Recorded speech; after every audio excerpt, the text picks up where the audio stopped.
Hey y'all, it's Grizz here at Windmill Farm, North Mississippi. Today, you can come along with us and join us as we cook some chili. It's cold, dreary, one of the first days of fall here in North Mississippi, and we've got good chili making weather outside.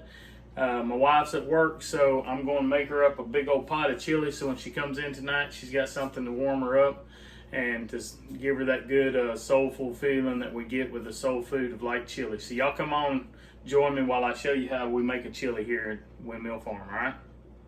Alright, welcome back. Well, first thing that I do is normally I have my own chili powder made up.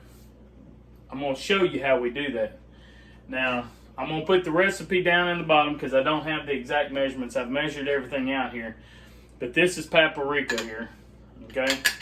I believe it was half a cup, okay? We have onion powder and garlic powder. That's 1.5 teaspoons if I'm not mistaken. Like I said, I'll put the exact recipe down in the comments below, all right? Cumin, smoked paprika, and cayenne. And I also throw in a little cayenne pepper that I personally did up in there as well. Now you just mix all that together, okay? And then it's just as simple as whisking it all together. Now I say whisking it because the whisk is at least small enough that it allows all the different stuff to come through it. And if you notice, I started with what we had the most of, which was the paprika. And the reason is because you want everything, you don't want to lose something at the bottom of this while you're doing it. Now normally I have this in a blue mason jar, either blue or amber. Normally all the spices I mix up when I put them up, I'll put them up in a blue or an amber. However, at the moment, I'm out. I have to order some more.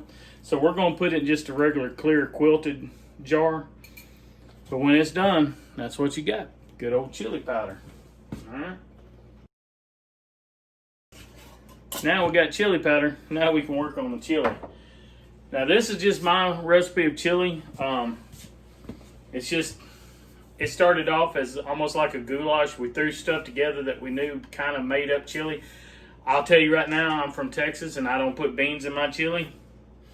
I know people from down close to the border, San Antonio back toward the border, love their beans in their chili. Where I was raised at, that was like cussing somebody if you asked them why they didn't put beans in chili. I've had chili that's had beans in it that was all right. Me, myself, I like a meat chili. I like something that will really stick to the walls of my stomach and to my ribs, so to speak. And that's the reason I don't really put beans in mine. I just don't like the way that it tastes in there. So if you want to put beans in your chili, you can. Once again, I'll put this recipe to what I do in my chili down at the bottom. First thing we're going to do is we're just going to put, I normally do it with vinegar. I mean, not vinegar. Lord, Larry, think about what you're saying, son. Olive oil, but I ain't got none. Just a couple of teaspoons or a tablespoon of olive oil down at the bottom. I'm just using regular oil. We're going to turn this up on a high right now. We're going to get that going. We're going to get the onions and stuff ready and also the meat ready, and we'll be right back with you, all right? All right, y'all. As you can hear, we got the grease being heated up over here. I'm going to add my onions. This is basically one medium yellow onion. I always kind of cook down my onion to begin with. I know other people who add it in after they're browning their meat. Now this is just all my different spices put together. I've already got it put together and in a bowl back here just so it's going to make it easier for me, alright? Now we got some tomatoes for the diced tomatoes ourselves right here. The one thing that we don't have is we didn't make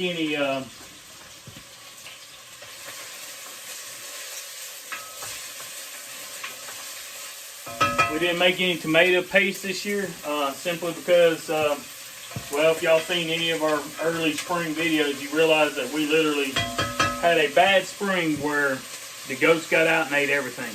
And nobody in this part of the world did. We went to the Amish, we went everywhere trying to find paste tomatoes. Things that were really meaty with hardly any water in them. Couldn't find anybody who had them.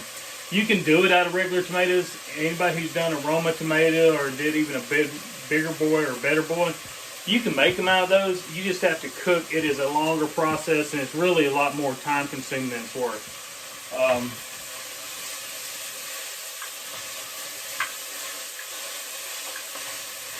Now I'm just going to cook these for a couple minutes and get them to kind of start coming down. We got some of our hamburger meat right here. Now I add 2 pounds of hamburger meat for this recipe.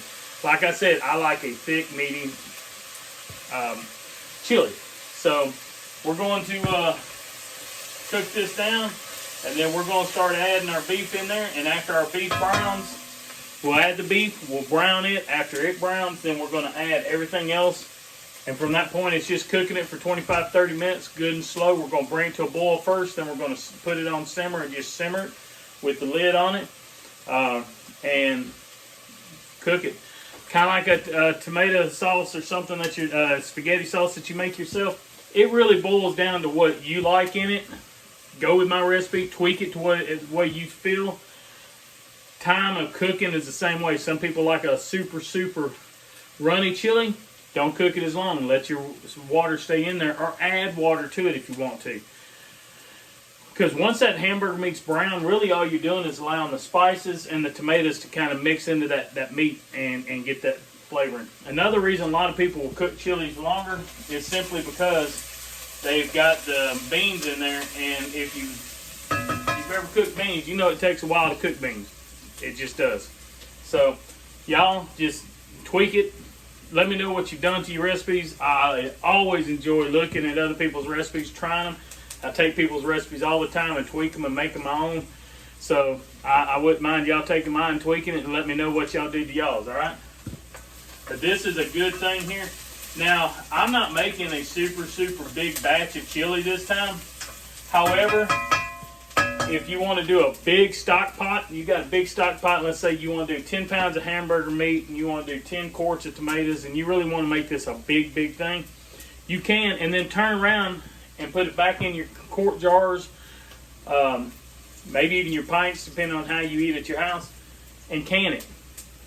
USDA has guidelines for canning meat, and that would be considered a meat process.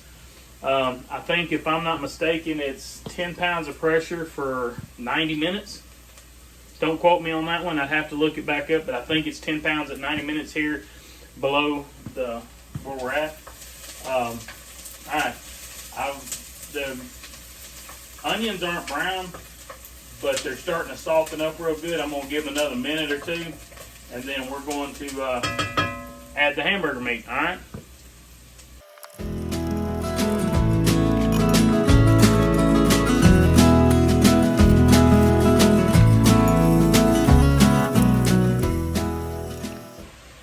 Alright, y'all, what we've done is we've added the hamburger meat.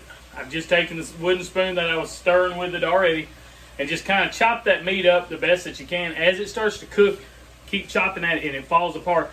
You get a very good small texture out of it.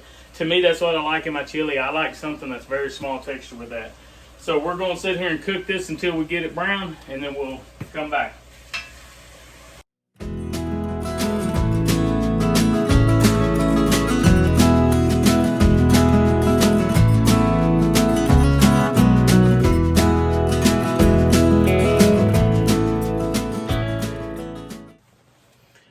Y'all, the meat's brown.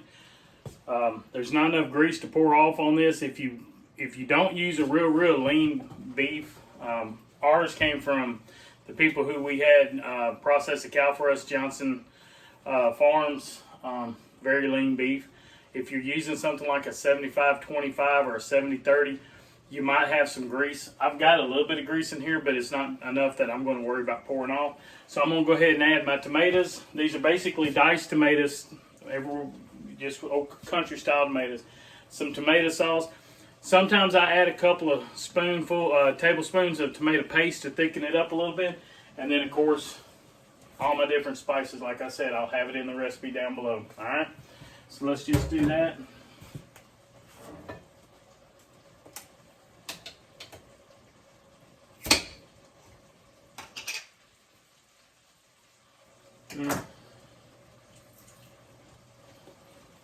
I'll pour some of this juice off. I don't need all of that juice. I'm going to need some of it, but not all of it.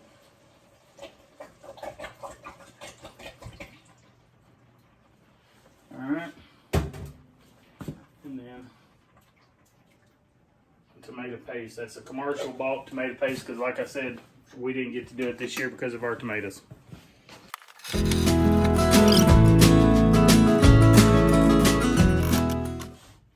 I'm going to turn that heat back up just a little bit because I want it to boil first. And then as soon as I get the mixture to boil, I'm backing it back down to a simmer, y'all.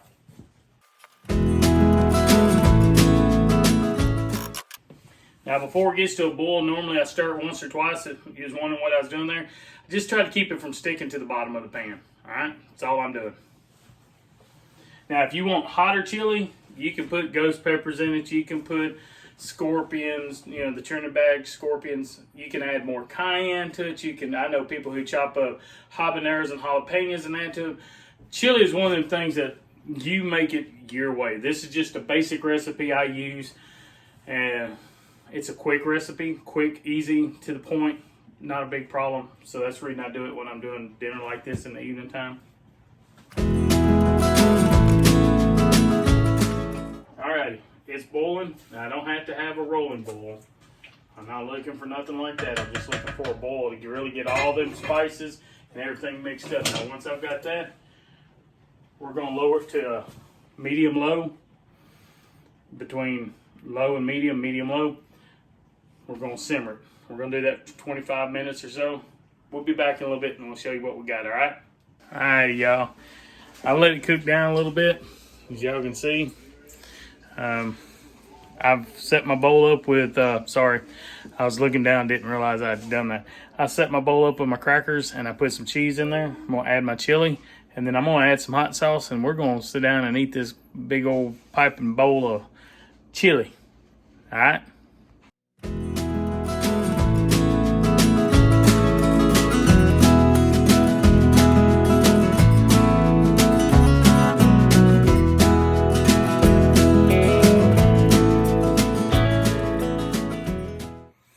Alrighty, y'all. Hope y'all enjoyed this little adventure in cooking today as we showed y'all how we made our own chili spices and cooked up the chili for this fall. So y'all, hope y'all enjoy it and hope you give us a thumbs up. Comment as always. We love to hear everybody's comments on this. And hey, if y'all want to share it with some folks, we'd appreciate it. Get it out there and get it sorted out so we can get some more people to talk about it and some more people to like it. Anyway, we hope that you enjoyed it. We're going to tell y'all to have a blessed day. I know that we have. And as always, be safe, y'all.